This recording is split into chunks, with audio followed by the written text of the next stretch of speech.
Tapi Kak Ayu sendiri melihat statement itu gimana, maksudnya dia selek? Statement itu gimana? Ya kan statement saya kan jelas adanya bukti konkret kan. Ya kalau memang itu anaknya ya silakan berupaya hukum saja. Terus DNA, kenapa dia nggak pakai upaya hukum ya untuk berupaya ngotot tes DNA? Kenapa kemarin dikejar wartawan, kenapa lari? Harusnya kan kalau memang itu anaknya mau dia berspekulasi dia lagi agak gemukan atau lagi kurus atau lagi apa, saya nggak bilang orang gede itu jelek ya, tapi menurut saya banyak teman saya juga yang gemukan cantik kok gitu. Tapi kalau emang ini adalah haknya, dia berani berkoar-koar dan membuat Indonesia gempar. Kenapa dia tidak berfight aja, fight gitu loh. Bagaimanapun itu hak anaknya gitu kan, untuk tes DNA gitu loh. Maksud saya jangan cuma koar-koar dia aja, habis itu ngambil endorse banyak-banyak. Kan kita jadi ada kecurigaan. Dia kan udah minta maaf ke Bu Cinta di lewat medsosnya, gimana tuh tanggapannya? Ya dimaafin aja orang Kan kemarin katanya menyajikan dokumen perjanjian antara Eka dan Lisa, mungkin bisa jelasin nggak sih soal dokumen perjanjian itu? Nggak bisa karena ada instansi terkait yang harus tidak bisa kita angkat ya.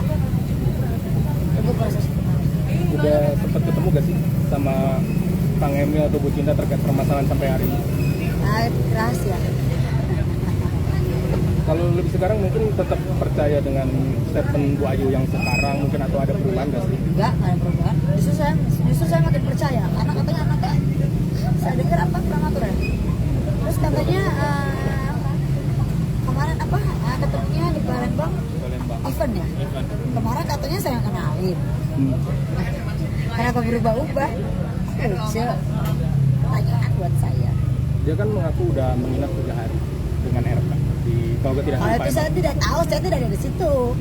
Jangan tanya saya.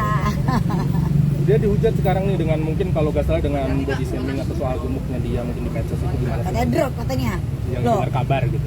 gini loh, dia berani bersuara, dia berani berspeak up. Apapun resikonya harus ditanggung. Saya udah dihujat, saya santai aja. Dia kan Emang orang percaya saya, apalagi saya pernah jadi orang ketiga juga dulunya. Hidup saya juga bukannya orang benar dulunya. Saya dihujat, dibilang drop.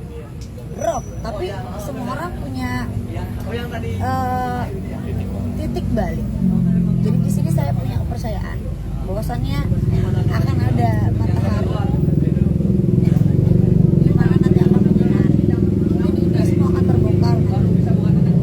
dia mengaku udah menyesal dan tetap pengen memperjuangkan hak anaknya. Ya jangan perjuangkan, itu juga justru yang bagus. Itu yang saya dari kemarin kan, ya jangan kemana-mana, jangan melebar. Kenapa melebar ke saya, kenapa serang personal saya? Justru itu yang bagus. Saya setuju dan saya dukung. Tapi kenapa nih kuasa hukumnya belum menggugat juga Kang Emil ke pengadilan? Nah, saya tidak tahu, tanya sendiri. Ini kan kuasa hukum saya, bukan kuasa yang hukum Kang tentang Emil. gitu. Ya, Ada lagi? tanyakan langsung ya. Mungkin Mas Doni bisa nambahin kali. Ya kalau terkait pertanyaan teman-teman jurnalis ya LM kan sedang berjuang buat anaknya ya, silahkan dia buktikan. Kalau dari Mbak Ayu, klien kami di sini hadir datang untuk meluruskan informasi-informasi miring. Jadi sebagai manusia, masyarakat, ya nggak ada yang salah gitu loh ketika hadir untuk meluruskan kebenaran, karena berbicara kebenaran itu resikonya besar. Kita tahu sendiri kan di negeri kita ini, ketika seseorang bicara yang benar itu nggak pernah mudah. Nah, kalau untuk ya Pak LM silahkan dia proses, ya kami juga akan proses jalur hukum juga atas segala cuitan, tuduhan-tuduhan yang tidak berdasar terhadap klien kami, dan kami akan proses hukum terhadap itu. Berarti ada kerugian dong? Soal proses hukum nih. Maksudnya kan tadi katanya mau menggugat, berarti ada kerugian yang dialami Bu Ayu gak sih? Lah, menurut kamu ada kerugian nggak?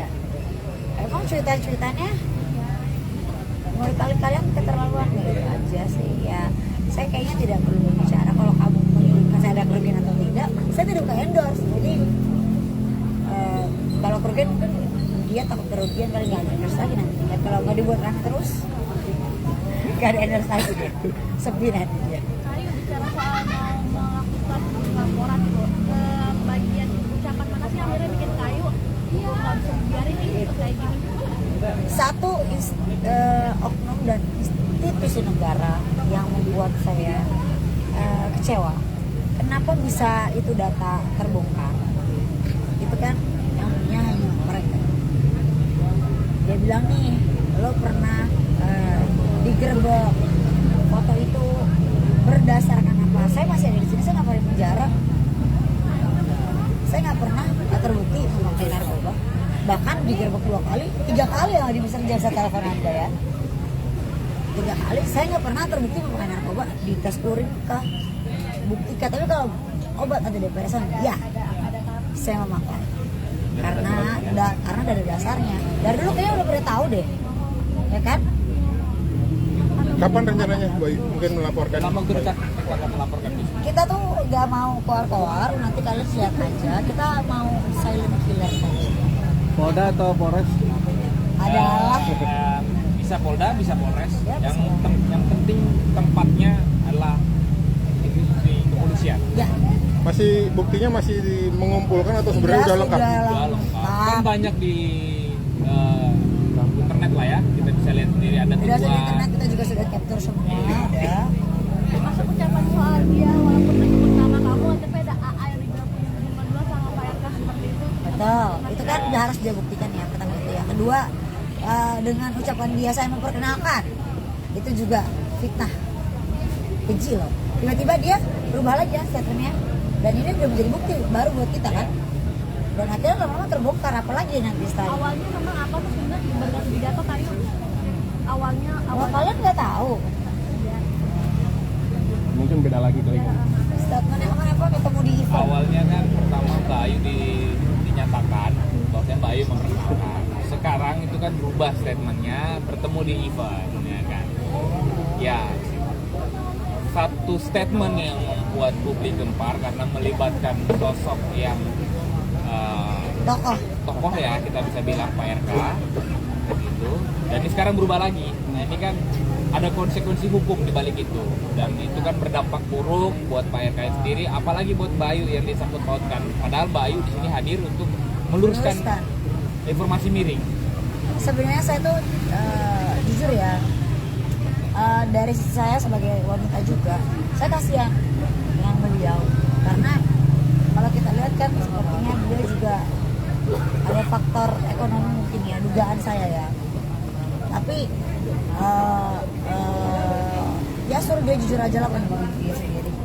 Kejujuran kan penting ya, suruh dia jujur pada diri dia sendiri menurut saya. Terus